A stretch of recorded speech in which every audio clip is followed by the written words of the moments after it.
കഴിഞ്ഞ ദിവസം നമ്മൾ സംസാരിച്ച വിഷയമാണ് ശബരിമലയിൽ ഉണ്ടായിട്ടുള്ള ഒരുപാട് പ്രശ്നങ്ങളെ കുറിച്ച്. മുഖ്യന്റെ കൂട്ടാളി കൂടിയായിട്ടുള്ള Thiruvithamkoor Devaswom board president K Jayakumar പറയുകയുണ്ടായിരുന്നു, ലോവർ തിരുമുറ്റത്തെ തിരക്ക് കണ്ട് ഞാൻ തന്നെ ആശങ്കപ്പെട്ടുവെന്ന്. അതുപോലെ ഒരുപാട് പ്രശ്നങ്ങൾ ശബരിമലയിലും പരിസര പ്രദേശത്തുമായി ഉണ്ടായിരുന്നു. ശബരിമല ചന്ദ്രാനന്ദൻ റോഡ് വഴി ആളുകൾ ചാടിയാണ് എത്തിയിരുന്നത്. അതുപോലെ പമ്പയിൽ വലിയ ഭക്തജനക്കൂട്ടം ഉണ്ടായിരുന്നു. പമ്പയിലേക്ക് ഭക്തരെ വിടുന്നതിന് നിയന്ത്രണം ഏർപ്പെടുത്തണമെന്ന് പോലീസിന് കത്തും നൽകിയിരുന്നു. എന്നിട്ടും ഭക്തർക്ക് 10-15 മണിക്കൂറുകൾ ക്യൂ നിൽക്കേണ്ട സാഹചര്യമാണ് ഉണ്ടായിരുന്നത്. അതുപോലെ ദേവസ്വം ജീവനക്കാർക്ക് അവിടെ മെസ്സ് സൗകര്യമില്ല, ശുചിമുറികൾ വൃത്തിയാക്കാൻ സംവിധാനമില്ല. കുടിവെള്ള വിതരണത്തിന്റെ പ്രശ്നങ്ങളെയും ദേവസ്വം ബോർഡ് പ്രസിഡന്റ് സമ്മതിച്ചതുമാണ്. അതായത് വമ്പൻ പ്രതിസന്ധിയിലാണ് തിരുവിതാംകൂർ ദേവസ്വം ബോർഡ് എന്ന് സാരം. എല്ലാം സുഗമമാണെന്ന് പോലീസ് പറയുമ്പോഴാണ് ഈ പ്രശ്നങ്ങൾ എന്ന് ഓർക്കണം. അതുപോലെ ക്യൂ കോംപ്ലക്സിന്റെ ഉദ്ദേശം നിറവേറ്റിയിട്ടുമില്ല. എന്നാൽ ഇതിനെല്ലാം കുറച്ച് ആശ്വസിക്കാൻ പറ്റുന്ന തരത്തിലുള്ള കാര്യങ്ങളാണ് ഇപ്പോൾ Thiruvithamkoor Devaswom board president K Jayakumar പറയുന്നത്. 1 ലക്ഷത്തിലേറെ ആളുകൾ കഴിഞ്ഞ ദിവസം വന്നെങ്കിലും നിയന്ത്രിക്കാൻ സാധിച്ചു എന്നുള്ളതാണ് അദ്ദേഹം പറയുന്നത്. അതുപോലെ എരുമേലിയിൽ സ്പോട്ട് ബുക്കിംഗ് സംവിധാനം കൊണ്ടുവന്നു. ദേവസ്വം ജീവനക്കാരുടെ മെസ്സ് സൗകര്യവും സുഗമമായിട്ട് നടക്കുന്നുണ്ട്.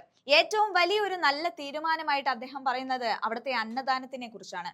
അതിൽ പപ്പടവും പായസവും അടക്കം ഒരു കേരളീയ സദ്യ തന്നെ അന്നദാനത്തിനായി ഒരുക്കുമെന്നാണ് അദ്ദേഹം പറയുന്നത്. ഇതെല്ലാം നടപ്പിലാക്കിയെങ്കിലും മുന്നോട്ട് കൃത്യമായി അതിനെ കൊണ്ടുപോകുന്നതിലാണ് കാര്യം. എന്തായാലും ബാക്കി കാര്യങ്ങൾ കൂടി നമുക്ക് വീഡിയോ വഴി കണ്ടു നോക്കാം. ഇന്ന് ശബരിമലയിലെ ക്രമീകരണങ്ങൾ അവലോകനം ചെയ്തു. അവിടെ കാര്യങ്ങൾ ആദ്യത്തെ ദിവസത്തിലെ ചില പ്രശ്നങ്ങൾ ഉണ്ടായി എന്നുള്ളത് ഒഴിച്ചാൽ ഇപ്പോൾ പിന്നെ പിൽഗ്രിംസിൻ്റെ വരവൊക്കെ നിയന്ത്രണ വിധേയമാണ്. ഇന്നലെ ഏതാണ്ട് 1 ലക്ഷത്തിലേറെ ആളുകൾ വന്നിട്ടും അത് പോലീസ് കൺട്രോൾ വളരെ കൃത്യമായിട്ട് പ്രവർത്തിച്ചതിൻ്റെ അടിസ്ഥാനത്തിൽ പോലീസും നമ്മുടെ ദേവസ്വവുമായിട്ടുള്ള ഒരു ഏകീകരണം കുറച്ചുകൂടെ മെച്ചപ്പെട്ടതിൻ്റെ അടിസ്ഥാനത്തിൽ ഇന്നലെ ദർശനം സുഗമമായിട്ട് നടന്നു. 1 ലക്ഷത്തിലേറെ ആളുകൾ വന്നെങ്കിൽ പോലും ഇന്നിപ്പോൾ നമ്മൾ എരുമേലിയിൽ കൂടി ഈ സ്പോട്ട് ബുക്കിംഗ് കൊടുക്കാൻ തീരുമാനിച്ചിട്ടുണ്ട്. ഇപ്പോൾ എരുമേലിൽ ഇല്ലാതിരിക്കുകയായിരുന്നു. അങ്ങനെ സ്പോട്ട് ബുക്കിംഗ് അവിടെ കൂടുതൽ വർദ്ധിപ്പിക്കുന്നുണ്ട്. ഇപ്പോൾ വലിയ ആശങ്കയില്ല. അരവണ സ്റ്റോക്ക് അത്തരത്തിലുള്ള കാര്യങ്ങളിലൊന്നും പ്രശ്നമില്ല. നേരത്തെ എംപ്ലോയീസ് മെസ്സിനെ പറ്റി വലിയ തർക്കമുണ്ടായിരുന്നു ആദ്യത്തെ ദിവസങ്ങളിൽ. അത് ഇന്നലെ കൊണ്ട് വളരെ ഭംഗിയായിട്ട് അത് പരിഹരിച്ചു. കാര്യങ്ങൾ മെച്ചപ്പെട്ടിട്ടുണ്ട്. ഇന്ന് ഞങ്ങളെടുത്ത ഏറ്റവും നല്ലൊരു തീരുമാനം, പ്രധാനപ്പെട്ടെന്നുള്ളതിനേക്കാളും നല്ലൊരു തീരുമാനം എന്തെന്ന് വെച്ചാൽ ഈ ശബരിമലയിലെ അന്നദാനത്തെ പറ്റിയുള്ളൊരു തീരുമാനമാണ്. നിർഭാഗ്യവശാൽ നേരത്തെ ഉണ്ടായിരുന്ന ഒരു മെനു എന്ന് പറയുന്നത് ഉച്ചയ്ക്ക് ഈ പുലാവും സാമ്പാറും കൊടുക്കുക എന്നൊരു വളരെ വിചിത്രമായിട്ടുള്ളൊരു മെനു അവിടെ നിലവിലിരുന്നു. കാരണം ഉത്തരേന്ത്യൻ പുലാവും ദക്ഷിണേന്ത്യൻ സാമ്പാറുമായിട്ടുള്ളൊരു ദേശീയ ഐക്യം ആ മെനുവിലൂടെ നടപ്പിലായിരുന്നു. അത് വരുന്ന ഭക്തജനങ്ങൾക്ക് തീരെ അത് ഹിതകരമായിരുന്നില്ല എന്ന് നമുക്ക് തന്നെ അറിയാം. ഏതായാലും അത് മാറ്റി നമ്മുടെ കേരളീയമായ സദ്യ കൊടുക്കണം എന്നുള്ള ഇന്നൊരു തീരുമാനം എടുത്തിരിക്കുകയാണ്. സദ്യ എന്ന് പറഞ്ഞാൽ വെറും സദ്യയല്ല, വിത്ത് പപ്പടത്തോടും പായസത്തോടും കൂടിയ സദ്യ ഈ അയ്യപ്പന്മാർക്ക് കൊടുക്കും. കാരണം ഇത് ദേവസ്വം ബോർഡിൻ്റെ കാശല്ല. ഭക്തജനങ്ങൾ തീർത്ഥാടകർക്ക് അന്നദാനം കൊടുക്കാനായിട്ട്, അയ്യപ്പന്മാർക്ക് അന്നദാനം കൊടുക്കാനായിട്ട് ഏൽപ്പിക്കുന്ന കാശാണ്. ആ കാശ് ഏറ്റവും ഭംഗിയായിട്ടുള്ള അന്നദാനം ഭക്തജനങ്ങൾക്ക് കൊടുക്കാനായിട്ട് നമ്മൾ സജ്ജമാവുകയാണ്.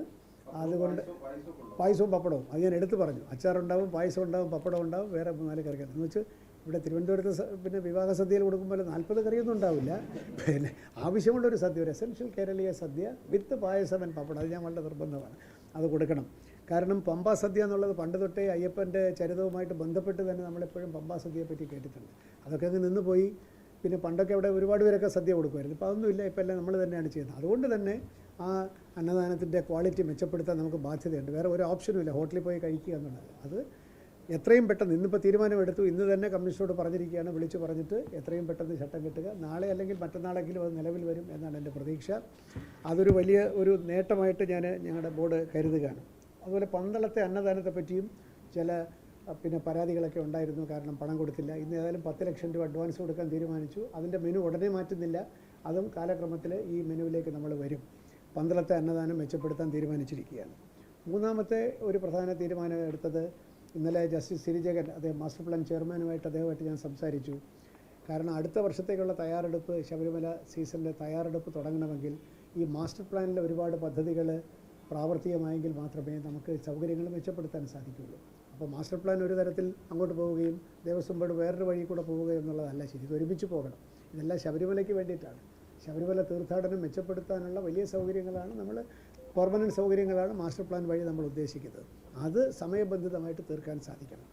അവർ നമ്മളുമായിട്ടൊരു ഏകീകരണം ഉണ്ടാണ്. അവർ നമ്മളെന്നുള്ള പ്രയോഗം തന്നെ ശരിയല്ല. ഇത് ഒരുമിച്ച് ശബരിമല തീർത്ഥാടനം മെച്ചപ്പെടുത്താനുള്ളത്. അതുകൊണ്ട് ഞാൻ അദ്ദേഹത്തോട് സംസാരിച്ചിട്ട് ഇപ്പോൾ ഈ 18-ാം തീയതി അതിൻ്റെ അംഗങ്ങളെല്ലാം ജസ്റ്റിസിനെ വിളിച്ചിട്ടില്ല, അദ്ദേഹം വരണ്ട, ചെയർമാൻ ഒഴികെ ബാക്കി എല്ലാവരും എടുത്തിട്ട് ബോർഡ് തന്നെ ഒരു അവലോകന യോഗം നടത്തുകയാണ്. 18-ാം തീയതി മാസ്റ്റർ പ്ലാനിലെ വിവിധ പദ്ധതികൾ എവിടെ നിൽക്കുന്നു, ഏതെല്ലാം ഘട്ടത്തിൽ നിൽക്കുന്നു, എന്തൊക്കെയാണ് തടസ്സങ്ങൾ, അതുപോലെ തന്നെ നമുക്കും അങ്ങോട്ട് പറയാനായിട്ട് അടുത്ത സീസണ് മുമ്പ് ഇന്ന പ്രയോറിറ്റി അനുസരിച്ച് ഞങ്ങൾക്ക് ഇന്ന പദ്ധതികൾ തീർത്തു തരണം. അപ്പോൾ അവരെന്താ ബുദ്ധിമുട്ടെന്ന് പറയും. അതിന് പണമാണ് ബുദ്ധിമുട്ടെങ്കിൽ നമ്മൾ നല്ല കോർപ്പറേറ്റ് ഇൻസ്റ്റിറ്റ്യൂഷൻ സ്പോൺസേഴ്സിന് നമ്മൾ കണ്ടുപിടിച്ച് കൊടുക്കും, അല്ലെങ്കിൽ കേന്ദ്ര ഗവൺമെൻറ്റിലോ സർക്കാരിലോ പോയിട്ട് നമ്മൾ പണം കണ്ടുപിടിച്ച് കൊടുക്കും. പക്ഷേ ഇതിനൊക്കെ ഒരു ആലോചന ഇപ്പോഴേ തുടങ്ങിയാൽ നമുക്ക് ഫെബ്രുവരി മുതൽ ആരംഭിക്കുന്ന അടുത്ത തയ്യാറെടുപ്പിൽ ഈ മാസ്റ്റർ പ്ലാൻ കൊണ്ട് ശബരിമല സീസൺ ഭംഗിയാക്കാനുള്ള ഒരുപാട് കാര്യങ്ങൾ ഇപ്പോഴേ ചെയ്തെടുക്കാൻ പറ്റും. ആ ഒരു സമന്വയത്തിന് വേണ്ടിയിട്ട് ഞാൻ 18-ാം തീയതി ഫുൾ ബോർഡ് തന്നെ മാസ്റ്റർ പ്ലാൻ കമ്മിറ്റിക്കാരെ വിളിച്ചിരിക്കുകയാണ്. ജസ്റ്റിസിനെ വിളിച്ചിട്ടില്ല, അദ്ദേഹത്തെ വിളിക്കേണ്ട കാര്യമില്ല. 26-ാം തീയതി ഫുൾ മാസ്റ്റർ പ്ലാൻ്റെ കമ്മിറ്റി, ഹൈ പവർ കമ്മിറ്റി കൂടുന്നുണ്ട്.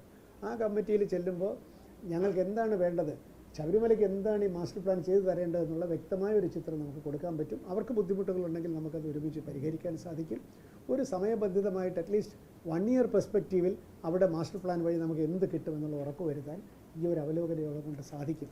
ഇതൊക്കെ ഞാൻ പറഞ്ഞു വരുന്നത് എന്തെന്ന് പറഞ്ഞാൽ അടുത്ത വർഷത്തെ ശബരിമല പ്രിപ്പറേഷൻ ഈ ഫെബ്രുവരി 1 ഞാൻ തുടങ്ങുമെന്ന് പറഞ്ഞ ആ ഒരു നിലപാടിൻ്റെ സാക്ഷ്യപത്രമാണ്, അല്ലെങ്കിൽ അത് സാക്ഷ്യപ്പെടുത്തലാണ് ഇതെല്ലാം. I mean business. ഫെബ്രുവരി 1 നമ്മൾ അടുത്ത വർഷത്തെ പരിപാടി തുടങ്ങും. അതിന് മുന്നോടിയായിട്ടാണ് ഈ തയ്യാറെടുപ്പെല്ലാം ചെയ്തുകൊണ്ടിരിക്കുന്നത്. അതുകൊണ്ട് ഇപ്പോൾ ഭഗവാന്റെ അനുഗ്രഹം കൊണ്ടും ഉദ്യോഗസ്ഥന്മാരുടെ ജീവനക്കാരുടെയൊക്കെ സഹകരണം കൊണ്ടും വലിയ ഭംഗിയായിട്ട് പോയിക്കൊണ്ടിരിക്കുകയാണ്. അടുത്ത വർഷം ഇതിനേക്കാൾ കുറ്റമറ്റ രീതിയിൽ ഇത് നമ്മൾ നടത്താനുള്ള ഒരു തയ്യാറെടുപ്പും മുന്നൊരുക്കവും ഇപ്പോൾ തന്നെ ആരംഭിച്ചിരിക്കുകയാണ്. അതിൻ്റെ മുന്നോടിയായിട്ടാണ് ഈ മീറ്റിംഗ് ഒക്കെ നടക്കുന്നത്. ഡിസംബർ 18 ഇവിടെ വെച്ചിട്ട് ബോർഡിൽ വെച്ചിട്ടാണ് മാസ്റ്റർ പ്ലാൻ കമ്മിറ്റിയുടെ അംഗങ്ങളുടെ എല്ലാവരുടെ യോഗം വിളിച്ചു കൂട്ടാൻ ഉദ്ദേശിക്കുന്നത്. സോ ദാറ്റ് 26-ാം തീയതിയുള്ള മാസ്റ്റർ പ്ലാൻ കമ്മിറ്റിയിൽ ചെല്ലുമ്പോൾ നമുക്ക് എന്ത് ആവശ്യപ്പെടണം, എന്ത് പറയണം എന്നുള്ളതിനെപ്പറ്റി ഒരു വ്യക്തതയുണ്ടാവും. ഇതാണ് ഇത്രയും കാര്യങ്ങളെ ഇന്ന് തീരുമാനിച്ചുള്ളൂ. ബാക്കിയൊക്കെ റുട്ടീൻ ഐറ്റംസ് ആയിരുന്നു. കോളേജിലെയും സ്കൂളുകളിലെയും മറ്റ് ചില കോടതി പറഞ്ഞ കാര്യങ്ങളൊക്കെ ആയിരുന്നു. വാട്ടർ അതോറിറ്റിയുമായിട്ടുള്ള ചില തർക്കങ്ങളുണ്ടായിരുന്നു. വാട്ടർ അതോറിറ്റിക്ക് 5 കോടി രൂപ കൊടുക്കാൻ തീരുമാനിച്ചു. കഴിഞ്ഞ പ്രാവശ്യത്തെ ബില്ല് 13 കോടി രൂപ ഒരു തർക്ക എമൗണ്ട് ഉണ്ട്. അത് താൽക്കാലികമായിട്ട് 5 കോടി കൊടുക്കാൻ തീരുമാനിച്ചു. ഇങ്ങനെയൊക്കെയുള്ള തീരുമാനങ്ങളായിരുന്നു കൂടുതലും. അല്ലാതെ പ്രധാനപ്പെട്ട തീരുമാനങ്ങളെന്ന് പറയുന്നത് ഇതൊക്കെ തന്നെയാണ്. എനിക്ക് ഏറ്റവും ഹൃദ്യമായിട്ട് തോന്നിയത് നമുക്ക് അന്നദാനത്തിൽ സദ്യ കൊടുക്കുന്നു എന്നുള്ളതാണ്, വിത്ത് പായസം തന്നെ.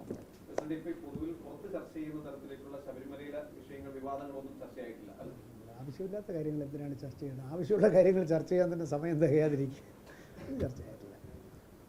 നമ്മൾ ഈ ബോർഡ് എങ്ങനെ മുമ്പോട്ട് കൊണ്ടുപോകാമെന്ന് മാത്രമേ നമ്മൾ ചിന്തിക്കുന്നുള്ളൂ, അല്ലാതെ വേറെ പഴയ കാര്യങ്ങൾ. നേരത്തെയുള്ള ബോർഡ് ഒരു നിർദ്ദേശം പറഞ്ഞു, അതായത് ഈ ശബരിമല സ്വർണ്ണക്കൊള്ളയുമായി ബന്ധപ്പെട്ട് അല്ലെങ്കിൽ അതിന്റെ കവർച്ചയുമായി ബന്ധപ്പെട്ട് നേരത്തെ വിരമിച്ച ഉദ്യോഗസ്ഥർക്കെതിരെ ഉൾപ്പെടെയുള്ള നടപടി, അതിന്റെ നിയമോപദേശമൊക്കെ തേടും എന്ന് പറഞ്ഞിരുന്നു. അങ്ങനെ പുതിയ ബോർഡിന്റെ മുന്നിൽ അങ്ങനെ എന്തെങ്കിലും കാര്യങ്ങൾ ഒന്നും ഇതുവരെ വന്നിട്ടില്ല.